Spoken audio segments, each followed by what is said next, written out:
Alors bonjour, c'est Fred, tipster du site gagnerfuté.com. Donc dans cette vidéo, je vais vous proposer 4 paris sportifs pour le lundi 15 février. Avant toute chose, nous sommes obligés de passer par là. Très douloureuse défaite des pronostics, une catastrophe dans cet avant-match futé. Donc je vous ai proposé un perfect en fait. Je vous ai proposé 5 matchs, donc 4 paris. Certains étaient conditionnés l'un avec l'autre. Ils sont perdants. Auxerre malheureusement a perdu son buteur maison très vite et ils étaient menés 1-0 et bon, ils sont revenus au score mais c'était pas suffisant, donc c'est un pari perdant. Quand le match nul tenait, quand a marqué un but, mais ce match était conditionné, était le match nul remboursé si l'AC Milan gagnait. Et là, étonnamment, très très mauvaise opération de l'AC Milan, ils ont perdu 2-0. D'ailleurs, certains d'entre vous en commentaire, je ne sais pas, moi je pouvais pas jouer autrement, ont eu m'ont alerté sur Spezia, et je leur ai dit non, quand même pas. Et ils avaient raison, vous voyez, c'est le foot. Dunkerque-Nancy, je voyais un match un petit peu plus pénible et un match nul. Mais il y a eu un peu plus de buts que prévu parce que je vous avais dit match nul, remboursé si under. Et là, il y a eu le over. Nancy a gagné, donc c'est encore un pari perdu. Et la Juve, je voyais un pari sécurisé, match nul, deux remboursés si nul. Ou je sais plus dans quel sens. Non, c'était match nul remboursé si 2. Si je me souviens bien, faut que je regarde. Désolé, mais peu importe. De toute façon, le pari est perdant. La Juve, le penalty est valable, mais Naples a su conserver ce résultat. La Juve était pas mal. Surtout le début je me suis dit c'est bon, ça va être gagnant. Le premier quart d'heure, la Juve était vraiment très bien, quoi. C'est jusqu'au penalty pratiquement où Naples a réussi à conserver ce score. Donc un perfect. Donc je vais vous montrer en fin de vidéo. D'ailleurs, l'un d'entre vous ne s'y trompe pas, me dit que je suis un peu plus agressif sur les paris du dimanche, effectivement. Donc je vous ai proposé aussi 6 pronostics, donc les résultats c'est fait. On est en attente pour aujourd'hui. Donc ce dimanche, effectivement, ce sont des paris beaucoup plus agressifs. Et vous avez vu, il n'y a pas de sécurisation. Pourquoi? Je vais vous montrer en fin de vidéo. Je vous ai dit il y a quelques semaines que j'allais faire 50 paris pour écraser la variance, c'est le cas, et de faire une courbe rampante montante, c'était le cas pour la deuxième fois. Je vais vous montrer ça, et là en fait ma stratégie c'était sur le samedi, dimanche et lundi, était de booster la bankroll en espérant un très bon taux de réussite et de sortir par le haut et de refaire une série. Bon, ce n'est pas le cas, donc je n'ai pas parié pour parier non plus. Je vous propose pas des matchs parce que je dois trouver des matchs. C'est absolument pas ça. Je suis pas non plus en tilt. Vous savez, les pronostics sont toujours prévus 48 heures à l'avance et après je peaufine. J'enlève plutôt des matchs. Souvent, je pars sur quand même, ça peut partir sur 10-20 matchs. Et puis en allant de mes analyses, des informations, surtout de l'effectif, d'un peaufinement de cotes, j'enlève certains matchs. Et puis au final, je vous propose un match, 2 matchs, 3 matchs, 4 matchs. Donc rien de tout ça. Donc bon, ça peut être très grave pour la bankroll, j'aime pas ça parce que je vais être honnête aussi avec vous, ma pire série est quand même 9 défaites, 9 paris perdants consécutifs, et ma meilleure c'est 9. Et là je n'aime pas parce que je m'expose sur le samedi sur 4 paris, dont un conditionné, donc ça fait 5 matchs mais 4 paris. Donc perdant, et là pour aujourd'hui je vous en ai proposé 6, donc vous comprenez très bien que je peux plus agir puisque je vais pas faire la trompette à tout changer, dire non j'annule mes paris, évidemment, et non, ça a été fait en connaissance de cause, vous savez très bien, je suis pas une trompette, et donc voilà quoi, ce qui risque d'arriver c'est peut-être une longue série perdante, donc c'est ce que je déteste. Donc voilà, donc on va attaquer tout de suite les pronos, puis en fin de vidéo je vous montre, je crois que ça doit être NG son pseudo sur YouTube, et effectivement un peu plus agressif sur le dimanche, et là ce sont des paris, je suis étonné quand même, il n'y a pas beaucoup de matchs pour lundi, mais je vous donne quand même 4 pronostics, et ça tient la route. Après, c'est ce que je vous dis, surtout parier selon votre profil de parieur. Évidemment, je vous dirai tout le temps, vaut mieux jouer sur 3-4 matchs, quitte même à mettre la même mise de 10 € ou je sais pas combien vous jouez, que tout mettre sur un match. Vous comprenez? Vous allez beaucoup plus lisser la variance par rapport à 4 matchs que sur un match. Voilà. Hein. Ça, je pense que vous pouvez le comprendre facilement. D'une, et de deux, et ben votre mise doit être en rapport à ce que votre profil, hein, votre aversion au risque, votre profil de parieur. Hein. N'allez pas jouer, n'allez pas tenter un coup à jouer 100, 1000, 2000, 5000, je ne sais pas ce qui peut vous passer par la tête. Non, non, non, non, non. Là, il va falloir faire le dos rond, il va falloir se refaire par rapport au samedi et voilà, réécraser la variance. Donc ça va pas se faire en 2 matchs, hein. Il faut pas se refaire en 2 matchs, évidemment. Il faudra peut-être doubler, tripler. 10-15 matchs pour relisser, revenir à notre capital initial, ce qui est vraiment dommage. Donc voilà, n'allez pas jouer au-delà de vos moyens, n'allez pas jouer au-delà de... Si vous ne sentez pas, ou si vous vous sentez trop mal à l'aise, blessé et déçu, ne pariez pas. Ça ne change rien au problème de la variance, mais au moins, voilà, attendez d'avoir une meilleure stabilité mentale. Donc je sais que je m'adresse aux plus jeunes d'entre vous, parce que évidemment, la chaîne, il y a beaucoup de gens au-delà de 25 ans, et vous êtes des gens quand même assez réfléchis et posés, et vous pouvez vous permettre de jouer parce que vous avez une stabilité professionnelle bien souvent. Mais je dirais aux plus jeunes qui sont souvent un petit peu plus foufou, et c'est normal, on aime plus le risque, hein, on était tous comme ça quand on était plus jeunes.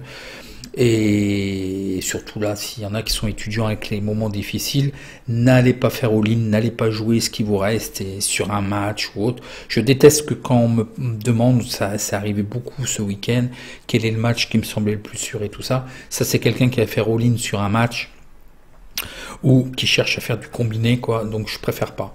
Jouez votre mise normale par rapport à votre profil. Donc allez, je vais pas faire 2 heures de vidéo, mais vous aurez compris, hein, puis je sais que les plus anciens d'entre vous, il y a beaucoup de personnes au-delà de 25 ans, même une grosse majorité, vous avez plus de 35 ans, 45 ans, 65 ans. Donc voilà, vous savez très bien ce que vous faites avec votre argent. Je pense que vous avez de quoi derrière pour assumer vos gains et vos pertes. Bon, c'est une mauvaise phase. En espérant, j'ai aussi des fois fait, attention, on peut faire un perfect aujourd'hui, ce que je l'espère, hein, c'est pas des paris trompettes, hein, c'est arrivé aussi, hein, donc bon, soyons pas trop défaitistes. Donc le premier pronostic qui est West Ham Sheffield United. Donc voyons voir, l'alerte algo nous détecte le 1, voyons voir le face à face. Alors West Ham est 6e avec 39 points, ils ont 1832 points le rating, et Sheffield est la lanterne rouge avec 1582 points. Le face à face du classement domicile extérieur, mais voyons voir au niveau des performances. Donc vous voyez déjà très bien, hein, vous voyez le sens de mon pari, même si je me méfie tout le temps de jouer contre les lanternes rouges, hein. Il y a toujours des fois instinct de survie, et c'est toujours là où on se fait prendre à contre-pied. West Ham gagne à 47%, match nul à 26%, ils perdent à 26%, ils font des over plus 2,5 buts à 60%, dans à 39%, ils marquent en premier à 60%, ils encaissent en premier à 39%, un bon rendement, hein, 37% sur cette équipe. Je vous dis et je vous dirai toujours, regardez de plus près, c'est pas le top 5 qui va vous faire gagner, le top 3, le top 5 qui va vous faire gagner de l'argent, c'est quand même le 4-8e, c'est la bonne phase pour avoir des cotes soutenues, et il y a des possibilités de faire quelque chose. Sheffield gagne à 13%, match nul à 8%, ils perdent à 78%, ils font des overs à 43%, des under à 56%, ils marquent en premier à 26%, ils encaissent en premier à 73%, un rapport négatif, hein, moins 29% sur cette équipe. Voyons voir le face-à-face domicile extérieur. Donc bon, ils doivent se reprendre, West Ham, ils viennent de perdre, mais excusez du peu, c'est quand même Liverpool, même s'ils sont pas... C'est pas un grand Liverpool actuellement encore, mais voilà, c'est quand même très très bien à domicile. Et puis ben c'est quand même assez terne au niveau de Sheffield, hein, on va pas en dire plus. Je pense que vous comprenez le sens de mon prono, mais je vais quand même vous donner des éléments qui confirment au niveau statistique une certaine alternance dans les confrontations. Et West Ham s'était fait accrocher 1-1 lors de la saison dernière. Donc au niveau de l'effectif, ce qui peut être quand même gênant, c'est attention, pour moi, 2 joueurs clés, un attaquant et puis un défenseur. Un dispositif tactique somme toute en 4-2-3-1. Donc attention quand même, hein, 2 joueurs clés absents, s'il y en a un troisième, ça risque de faire une contre-performance. De l'autre côté, Sheffield, c'est pareil, 2 défenseurs, deux défenseurs clés dans le dispositif tactique, donc ça va quand même être un petit peu compliqué en défense. La défense est quand même pas décimée, mais vous avez quand même la moitié en fait de l'effectif en défense. Je crois ils ont 8 défenseurs et vous avez en tout 4 défenseurs qui sont absents, hein, dont 2 c'est des défenseurs clés. Dispositif tactique certainement en 3-5-2.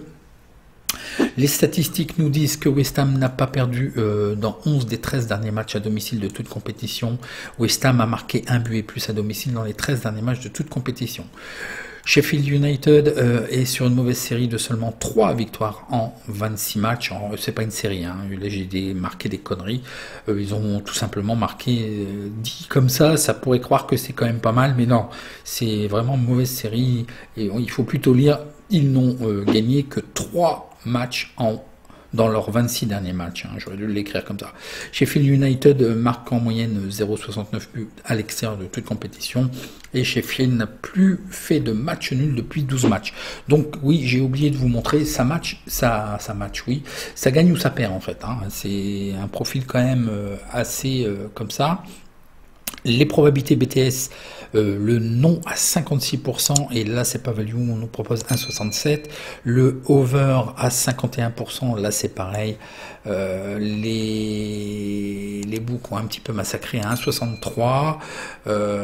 Les probabilités à N2 nous donnent Sheffield à 19%, match nul à 22%, et la victoire de West Ham à 59%. Le 1, score probable 2-0. Effectivement, là, je ne peux pas avoir autre chose qu'une victoire de West Ham. 2-0, ça me semble assez correct et faisable. Donc voilà pour ce pronostic. Voyons voir maintenant pour Sochaux-Valenciennes, où l'alerte algo nous détecte le 2, la victoire de Valenciennes. Donc voyons voir le face-à-face. Alors, les deux équipes sont dans le ventre creux du classement. Valenciennes est 11e avec 32 points. Ils ont 1572 points et le rating. Et Sochaux est 10e avec 32 points. Ils ont 1572 points et le rating. Donc, une égalité parfaite au niveau des points et le rating, au niveau du classement à domicile et à l'extérieur, face à face des performances. Donc, Sochaux marque le pas quand même, hein. C'est surtout là sur cette période actuelle que ça va beaucoup moins bien, hein. Bon, somme toute, Sochaux reste sur une victoire, hein, à l'extérieur, donc peut-être du mieux, mais voilà, il y a une petite période là. Par contre, Valenciennes, hein, au contraire, je trouve qu'ils sont beaucoup mieux. J'ai pu voir certains de leurs matchs, effectivement, c'est très intéressant. Donc ils sont invaincus dans 5 des 6 derniers matchs, et là il faut qu'ils se reprennent. Ils ont perdu à domicile 1-0. Donc Sochaux gagne à 29%, match nul à 45%, ils perdent à 25%, ils font des over à 37%, des under à 62%. Ils marquent en premier à 45%, ils encaissent en premier à 45%, un rapport négatif, mais c'est bien plus sur la dernière période et le début de championnat. Et puis quand même, il y a beaucoup de matchs nuls. C'est un peu... Et Valenciennes gagne à 34%, match nul à 34%, ils perdent à 30%, ils font des over à 26%, des under à 73%, ils marquent en premier à 52%, ils encaissent en premier à 43%. Un petit rapport de plus de 2% sur cette équipe. Voyons voir le face-à-face domicile-extérieur. Donc voilà, à domicile, Sochaux doit se reprendre, il reste sur 2 défaites. Et voilà, une très belle performance de Valenciennes à l'extérieur, puisqu'ils sont invaincus depuis 8 matchs. D'ailleurs, en début de saison, je vous disais aussi que Valenciennes était bien mieux à domicile. Ils ont inversé la tendance. Moi, je les trouve bien mieux à l'extérieur, en fait, maintenant. L'historique des confrontations nous apprennent une certaine alternance, et l'année dernière, ils s'étaient séparés sur un score de parité de 0-0. Voyons voir au niveau effectif, ça me semble assez propre des deux côtés, dans la mesure où il n'y a que 2 absents côté Sochaux, un joueur suspendu. Le groupe de Valenciennes était presque complet, puisqu'en fait il y a juste un suspendu, donc ça reste somme toute... les équipes vont pas être défigurées, hein. On peut s'attendre aux mêmes performances. Sochaux n'a pas marqué dans ses 3 derniers matchs de Ligue 2, donc effectivement j'ai oublié de vous le montrer, mais c'est vrai que comment voulez-vous gagner si vous ne marquez pas? Dans leurs 6 derniers matchs à domicile de Ligue 2, Sochaux a remporté seulement une victoire, ça on l'a vu, et il y a eu moins 2,5 buts dans les 6 derniers matchs à domicile de Sochaux. Valenciennes est invaincue lors des 9 derniers matchs à l'extérieur de Ligue 2, ça on l'a vu, Valenciennes est invaincue dans 9 des 10 derniers matchs contre Sochaux. Bon, ça c'est un peu bateau, les années changent. Hein. Moins 2,5 buts ont été marqués dans les 4 derniers matchs de Valenciennes en Ligue 2, donc une certaine constante sur le under. Voyons voir si c'est value, je ne crois pas d'après ce que je me souviens. Non, ils ont massacré. Les probabilités 1 et 2 nous donnent, oui, les deux équipes marquent à 58%, mais là on a une divergence, puisque en fait, les books voient plutôt le non à 1,64, donc restez à l'écart. Le over, under, il ressort le under à 53%, mais là les books ne s'y trompent pas non plus, ils ont massacré à 1,50. Les probabilités nous donnent la victoire de Sochaux à 21%, match nul à 46%, la victoire de Valenciennes à 32%, le N 1-1. Et là, autant étonnant que je puisse vous dire quelque chose, c'est que je ne comprends pas trop les cotes. Pour moi, c'est quand même beaucoup plus serré que ça. Et Valenciennes, vous l'avez vu, ils sont très réguliers, et d'autant plus à l'extérieur. Je pense même qu'ils peuvent faire un coup, sachant que Sochaux va essayer de ne pas perdre, vu qu'ils sont sur 2 défaites à domicile. Mais voilà, je le vois comme ça. Voyez ce que vous faites avec la calculatrice, hein, linka.us/calcul. Moi, je vous propose le 2, Valenciennes, rembourser 6 matchs nuls. Faites peut-être dans l'autre sens si vous le sentez mieux, le match nul remboursé 6-2, ça fait quand même une cote équivalente à 2,42. Moi je pense que Valenciennes est capable de faire un coup sur ce match, et ce sont des adversaires directs, sachant que Sochaux c'est un petit peu dans ses petits souliers. Valenciennes pourrait bien profiter de la situation pour peut-être marquer en premier et conserver ce score. Le plus petit score, 1-0 pour Valenciennes, et d'essayer de garder ce résultat en fait. Ça va être un match assez pénible, je pense, hein. Ça va se neutraliser, Sochaux ne voudra pas perdre, Valenciennes peut risquer de faire le coup, d'autant plus s'ils arrivent à marquer en premier, de conserver ce score. Hein. Donc voilà, je le vois comme ça. De toute façon, je ne vois pas sur ce match Valenciennes perdre, donc au pire je serai couvert, mais voilà. 2,42, c'est une bonne cote à prendre. Vous voyez par rapport à vous, si vous avez trop de doutes, ou alors faire le match nul, rembourser si under, mais c'est plus trop value, et même pas du tout, ou faire Valenciennes et de sécuriser avec l'under. Voyez ce que vous faites. Moi, voilà ce que je valide. Le match suivant est Hellas Vérone-Parme, donc l'alerte algo nous détecte le 1, la victoire d'Hellas Vérone, donc voyons voir le face-à-face. Hellas Vérone est 9e avec 30 points, ils ont 1763 points et le rating, et Parme est dans les places de relégation, 19e avec 13 points, ils ont 1556 points et le rating. Les classements domicile extérieur, mais voyons voir les face-à-face. Donc attention, Hellas Vérone doit se reprendre, ils sont sur 2 défaites consécutives, mais à l'extérieur, vous allez voir que c'est quand même à domicile que cette équipe est aussi bien, et mieux. Attention, Parme, club en crise, hein, plus rien ne va, 9 matchs sans, enfin plus que ça, 8 défaites en 9 matchs, c'est vraiment catastrophique. Donc Hellas Vérone gagne à 38%, match nul à 28%, ils perdent à 33%, ils font des over plus de 2,5 buts à 42%, de under à 57%, ils marquent en premier à 52%, de under à 38%, un rapport positif de plus 56%. Toujours, hein, ce que je vous dis. Et voilà, c'est des cotes quand même assez soutenues. Ils ne gagnent pas tout le temps, mais quand ils gagnent, c'est avec des belles cotes. Je vous rappelle qu'au classement, ils sont 9e. Donc voilà, c'est quand même intéressant. Parme gagne à 9%, match nul à 33%, ils perdent à 57%, ils font des over à 57%, des under à 42%. Ils marquent en premier à 28%, ils encaissent en premier à 71%. Catastrophique, moins 73%, le face-à-face domicile extérieur.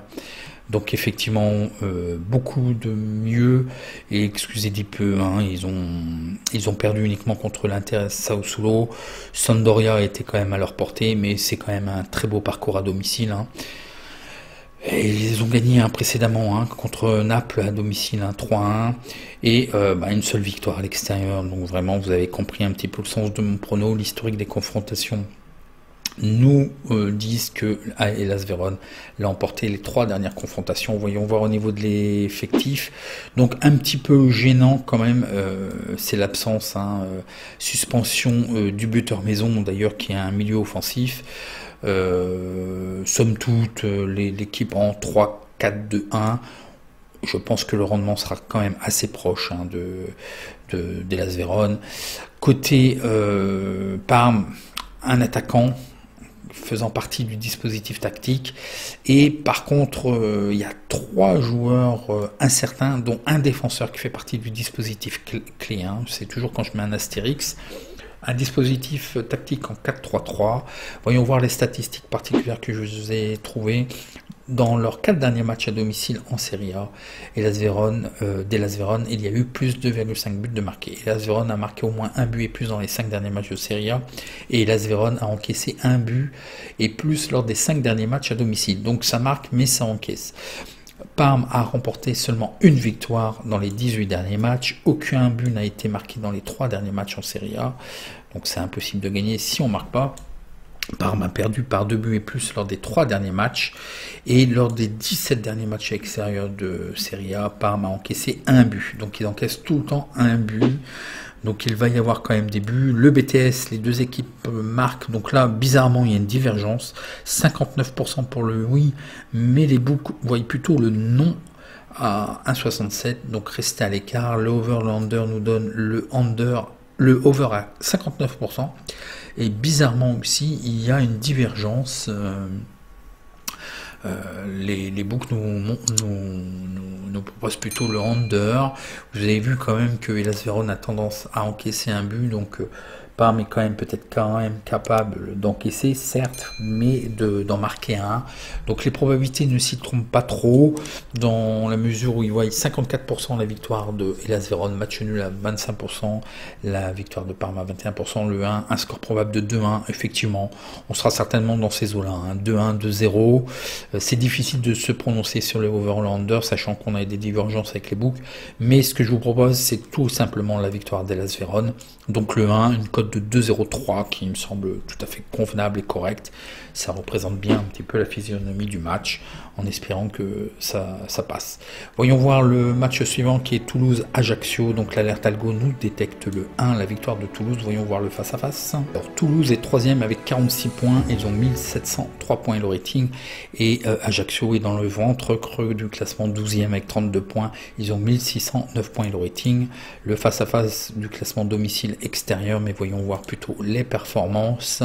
Donc une très belle régularité, mais des 2 côtés. Ajaccio revient très bien aussi. Attention, Toulouse, est-ce que justement ils sont en phase descendante, puisqu'en fait 2 contre-performances, une défaite à l'extérieur et un match nul à 3, il faut qu'ils se reprennent.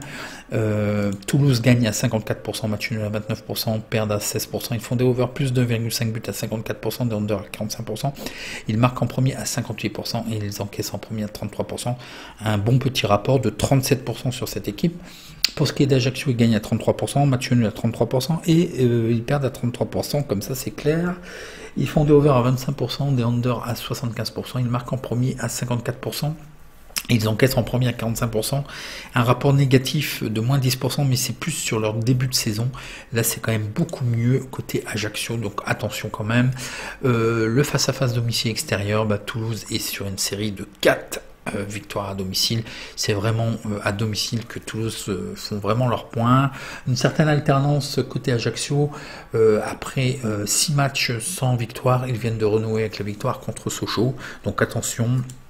L'historique des confrontations nous apprennent, Toulouse doivent se reprendre, parce que les 3 dernières confrontations, ils avaient fait match nul et 2 défaites, donc ça serait bien cette fois-ci. Voyons voir au niveau effectif, donc 3 suspendus, 1 joueur absent.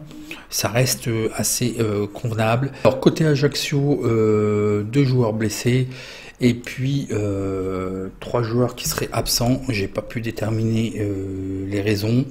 Pour les statistiques particulières, dans les 12 derniers matchs en Ligue 2, Toulouse n'a subi aucune défaite à la mi-temps. Il n'y a pas de défaite pour Toulouse lors de 20 des 22 derniers matchs en Ligue 2. Et il y a eu 6 matchs consécutifs à domicile sans défaite en Ligue 2 de Toulouse. Toulouse a remporté 4 matchs consécutifs à domicile en Ligue 2, ça on l'a vu. Il y a eu 18 affrontements en Ligue 2 consécutifs où Toulouse a marqué au moins un but, et Toulouse marque en moyenne 2 buts dans ses matchs à domicile en Ligue 2. Côté ajaxien, l'AC Ajaccio n'a pas perdu dans 8 des 9 derniers matchs en Ligue 2, et par contre Ajaccio n'a gagné qu'un seul de leurs 7 derniers matchs à l'extérieur en Ligue 2. Donc les probabilités nous donnent pour le BTS, les deux équipes marquent non à 53%. Donc là, on nous donne aussi le non, mais les cotes sont quand même pas value et trop proches. Les probabilités over-under nous donnent le under à 55%, et là aussi la cote n'est pas value, les books nous donnent 1,60. Pour ce qui est des probabilités 1 et 2, la victoire donc de Toulouse à 53%, match nul à 31%, la victoire d'Ajaccio à 16%, le 1, score probable 2-0. On a vu effectivement que Toulouse a tendance à marquer 2 buts par match. Ajaccio, il est possible qu'il ne marque pas, ça me semble assez correct aussi comme score. Et là aussi, je vois, peu importe le score, c'est pas l'important, mais je vois la victoire sèche en fait de Toulouse, peu importe si c'est 1-0, 2-0, 2-1, à une cote de 1,96. Donc voilà, c'est un bon petit pari aussi à prendre. Donc voilà, c'était le dernier pronostic. Je réponds à vos questions en commentaire. N'oubliez pas votre petit like et je réponds à vos questions. Alors, voyons voir la partie bankroll. Donc je vous ai dit régulièrement, je vous montre et je vous explique. Là, je n'ai pas encore enregistré les matchs de samedi volontairement pour bien vous montrer de quoi il s'agissait. Donc après une période de baisse, je vous avais dit que sur 50 paris, mais il y en a un petit peu plus, que j'allais lisser la variance. Donc j'ai fait un changement de braquet, j'ai baissé les mises à 10 €, et voilà, bon, ça a eu un effet et il y a eu une petite chute, et là une petite remontée rampante. C'est un peu ce que je veux faire, mais il aurait fallu un petit peu plus haut encore. Donc j'avais tenté de refaire une série un peu plus agressive, et là il y a eu encore une petite baisse, et là nous étions repartis. Donc j'avais décidé ce samedi, mais parce que c'était l'opportunité du moment qui voulait ça. Là, si vous voyez, sur samedi, dimanche et lundi, il y a 15 pronostics en fait, et sur les 15 pronostics, j'ai espéré une bonne performance pour voilà, faire déclencher ici un petit peu plus haut la tendance. Donc là ça risque de faire une petite chute comme ça, en espérant que dimanche ça revienne, et puis que lundi on reparte un petit peu.